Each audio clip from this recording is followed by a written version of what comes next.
The United States spends almost twice as much on healthcare as a percentage of the economy as any other advanced industrialized countries, totaling $3.3 trillion or 17.9% of gross domestic product in 2016. This is no surprise to those of you who watch Healthcare Triage. But a few decades ago, American healthcare spending was much closer to that of peer nations. What happened? That's the topic of this week's Healthcare Triage.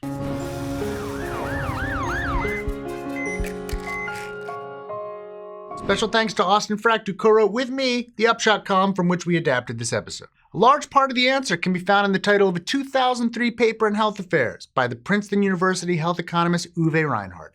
It's the prices, stupid. The study found that people in the United States typically use about the same amount of healthcare as people in other wealthy countries do, but they pay a lot more for it. A recent study in JAMA also points to prices as a likely culprit. That study spanned from 1996 to 2013 and analyzed U.S. personal health spending by the size of the population, its age, and the amount of disease present in it. It also examined how much healthcare we use in terms of such things as doctor visits, days in the hospital, and prescriptions. It looked at what happens during those visits and hospital stays, called care intensity, combined with the price of that care. The researchers looked at the breakdown for 155 different health conditions separately. Since their data included only personal healthcare spending, it did not account for spending in the health sector not directly attributed to care of patients, like hospital construction and administrative costs connected to running things like Medicare and Medicaid. Overall, the researchers found that American personal health spending grew by about $930 billion between 1996 and 2013, from $1.2 trillion to $2.1 trillion, amounts adjusted for inflation. This was a huge increase, far outpacing overall economic growth. The health sector grew at a 4% annual rate, while the overall economy grew at a 2.4% rate. You'd expect some growth in healthcare spending over the span from the increase in population size and the aging of the population. But that explains less than half of the spending growth. After accounting for these kinds of demographic factors, which we can do very little about, health spending still grew by about $574 billion from 1996 to 2013. Did the increasing sickness in the American population explain much of the rest of the growth in spending? Nope. Measured by how much we spend, we've actually gotten a bit healthier. Change in health status was associated with a decrease in health spending, 2.4%, not an increase.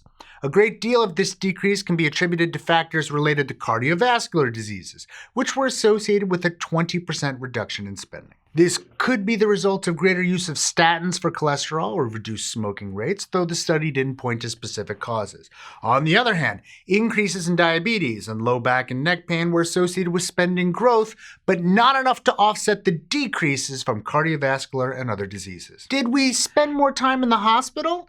No, though we did have more doctor visits and use more prescription drugs. These tend to be less costly than hospital stays, so on balance, changes in healthcare use were associated with a minor reduction, 2.5%, in healthcare spending. That leaves what happens during healthcare visits and hospital stays, care intensity, and the price of those services and procedures. Did we do more for patients in each health visit or inpatient stay? Did we charge more? The JAMA study found that together, these accounted for 63% of the increase in spending from 1996 to 2013. In other words, most of the explanation for American health spending growth and why it is pulled away from health spending in other countries is that more is done for patients during hospital stays and doctor visits, they're being charged more per service, or both. Though the JAMA study could not separate care intensity and price, other research blames prices more. For example, one study found that the spending growth for treating patients between 2003 and 2007 is almost entirely because of the growth in prices, with little contribution from growth in the quantity of treatment services provided. Another study found that U.S. hospital prices are 60% higher than those in Europe. Other studies also point to prices as a major factor in American healthcare spending growth. There are ways to combat high healthcare prices. One is an all-payer system, like that seen in Maryland. This regulates prices so that all insurers and public programs pay the same amount. The single-payer system could also regulate prices. If attempted nationally or even in a state, either of these will be met with resistance from all those who directly benefit from high prices, including physicians, hospitals, pharmaceutical companies, and pretty much every other provider of healthcare in the United States. Higher prices aren't all bad for consumers. They probably lead to some increased innovation, which confers benefits to patients globally. Though it's reasonable to push back on high healthcare prices, there may be a limit to how far we should. We love to make videos about things that sometimes YouTube doesn't like to sell to advertisers, and we're fine with that because what we do is more important than the money we might make. That said, any support you can give us to help keep the show going helps to make it bigger and better, and one good way to do that is through a subscription service called Patreon.com. You can go to patreon.com/healthcaretriage and give as little as $1 a month to help the show keep going. If you don't, that's fine. We're going to keep on making it anyway. We'd also appreciate if you subscribe to the show and maybe like the video if you liked it. That'd be great too. We'd especially like to thank our Surgeon Admiral Sam and our research associates Joe Sevitz and Carlos Hiergo. We also have some great merch you might like. We have mugs and posters and lunch boxes and other stuff, and you can check it all out at hctmerch.com. I also have my book, it's still available anywhere books are sold, The Bad Food Bible. I'd really appreciate it if you pick up a copy.